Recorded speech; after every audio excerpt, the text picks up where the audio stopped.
If you love movies and movie discussions, you've come to the right place. Who am I, you ask? I am the Wiz, and I'm here today to review the 1983 teen sex comedy Risky Business, starring Tom Cruise, Rebecca De Mornay, and Joe Pantoliano, directed by Paul Brickman. We're ending this week of erotic films with a film that honestly probably shouldn't have been in this list at all. I don't know. I saw this on a website that said this is one of the best erotic films, and I was like, oh, okay. I didn't realize. I'll watch this. And I guess their definition of erotic is different than mine, I guess. Let's get to the plot. Risky Business is about Joel, who's played by Tom Cruise, whose parents are going away on vacation and leaving him to the house alone. He ends up being roped in with a prostitute named Lana, who is played by Rebecca De Mornay. And as the time goes on when his parents are on vacation, things just start getting more and more out of control for Joel as the movie moves forward. If I'm being honest, this is a fairly standard teen sex comedy. And what I mean by standard is basically, if you've seen films like Van Wilder, if you've seen films like American Pie, you probably know what's going to happen as the film goes on. It goes a little bit crazier and crazier as the time goes on, but then it ends on a happy note, pretty much, as the film goes on. The only difference with this film is that it is not nearly as raunchy as the 90s and 2000s teen sex comedies. But what really makes Risky Business stand out from, let's say, those other movies that I just mentioned are the things that really differentiate itself. And I think one of the big things that differentiates itself from, let's say, those teen comedies is its soundtrack, and that's from the soundtrack with Tangerine Dream, and it's a great soundtrack. I am not a techno or new age or electronic music listener, but even I had to admit, with the way the film is shot and how the music is, it fits really well, especially in like the dream sequences or in the crazier sequences as the film goes on. I think this is a very good soundtrack, and it's something that I'm kind of debating on whether I want to purchase online. I'm surprised. It's actually, again, a very good soundtrack. It sounds really good with the rest of the film. It has that punchy feel that it fits well with the dark-ish tone that the film has. And now, there are other things in this movie as well. I mentioned that Joe Pantoliano is in this. This is, of course, a Tom Cruise movie.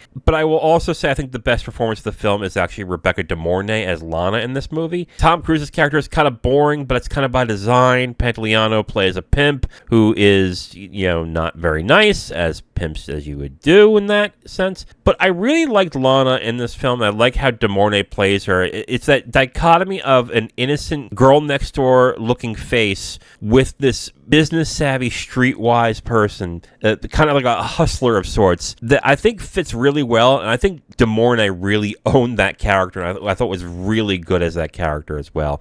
So I really liked her performance, and I really think that De Mornay is probably the most entertaining part of this movie, just to see where the film will go and what she does throughout the film. She's kind of the wild card in this movie, so you don't exactly know what direction she's going to go in until, I would say, the third act, and you kind of guess it at a certain point. That all being said, the honest truth of this movie is, and I'm going to borrow a quote from the movie, it's a movie that relies on you to just say, what the fuck, when it gets to its darker elements. If you've been paying attention to what the plot's about, Lana's a prostitute, and a very young prostitute at that, but Joel's also only 17 years old, so if you're really paying attention to what's going on in the movie and how the film goes on, there are some things that are going to pop into your head going, wait, whoa, what the fuck is going on? Hold on a second. But if you stick with what the film is saying to you, which is basically saying, what the fuck, whatever, who cares? Let's just go crazy here. Then, if you can give in to that,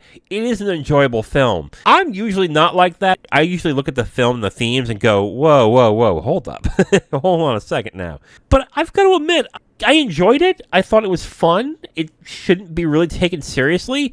It's funny because the darker elements are there, and yet the film just keeps it light in a weird way. It actually works with how light the film is at times, even though it deals with prostitution, it deals with pimps, and it deals with even darker tones of anxiety and performance-based anxiety when it comes to your future.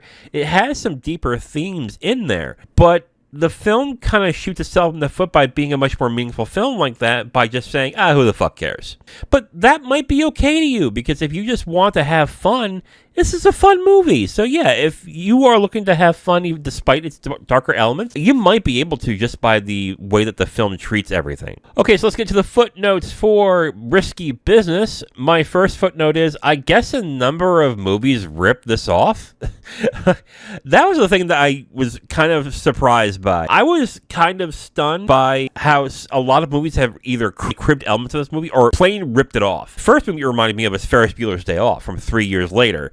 Now, Ferris Bueller's Day Off is a lot less darker. It's a lot more of a fun, kind of light movie. There's no prostitute, well, not that I remember at least, but there's no prostitutes. There's no kind of like darker elements into the film. But the mentality of the main character who wants to just go wild before he has to grow up and be an adult and go to college is definitely in there, and they share a lot of different elements, borrowing the father's car, getting it destroyed, things like that. So those elements are there.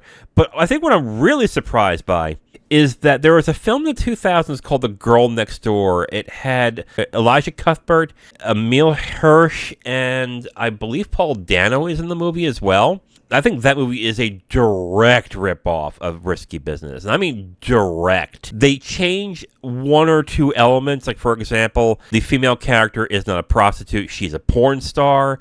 And the main characters, instead of opening a bordello, they do a porn movie of sorts. With everything else, it's kind of a direct ripoff in a lot of ways. So I was kind of surprised by that.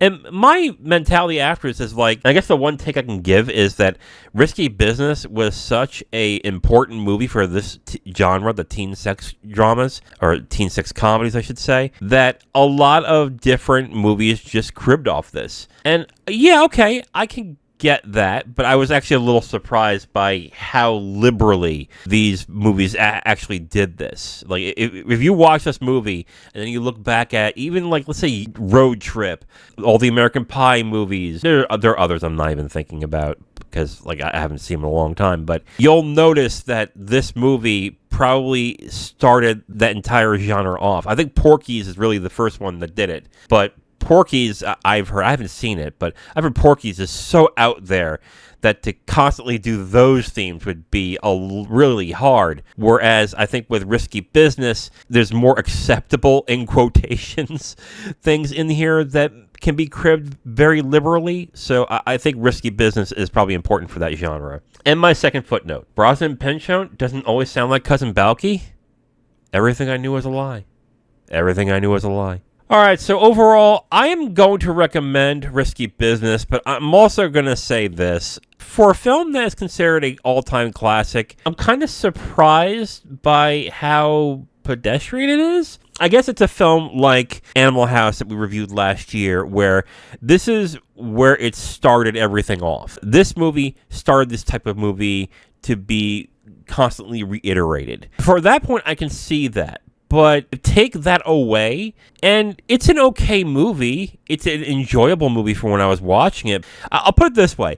This is going to the Criterion Collection this month. And I'm a little surprised by that because I don't get the significance artistically about it. But then again, artistic merit is not the only reason why the Criterion Collection puts movies in its collection. I guess I'll throw that out there as well. It's fine. It's a fun movie. I find it enjoyable. I think it's going to be very forgettable as time goes on. I'm not really a big fan of these movies anymore. I would guess if I saw this when I was a teenager, I think I would like it more. But since I saw it when I was 40, I guess it doesn't really work very well. I will say that I really like Rebecca De Mornay in this movie. I think she's very good in it.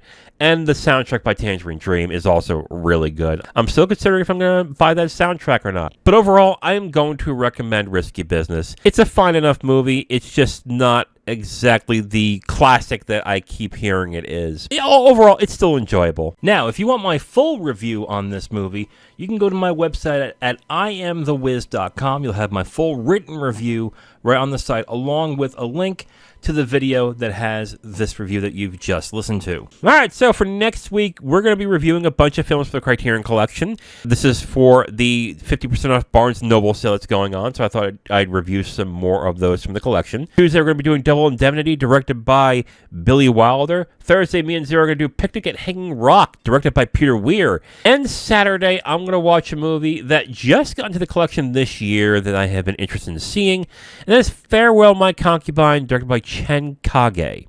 Or is it Kage? Oh boy. I'm going to be honest, I gave Zero a choice of the 3 movies we're going to watch, and I was fully expecting this to be the movie, and when he chose Picnic at Hanging Rock, I was like, whoa, hold up. Why not Farewell, My Concubine? I thought you were really into Asian movies. Like, I have seen this movie so many damn times. I'm like, oh, okay. Yeah, that seems like a good reason not to watch this. So I'm going to check this out for Saturday's review. So again, tune in next week. We're on Tuesday. I'll be reviewing Double Indemnity, directed by Billy Wilder.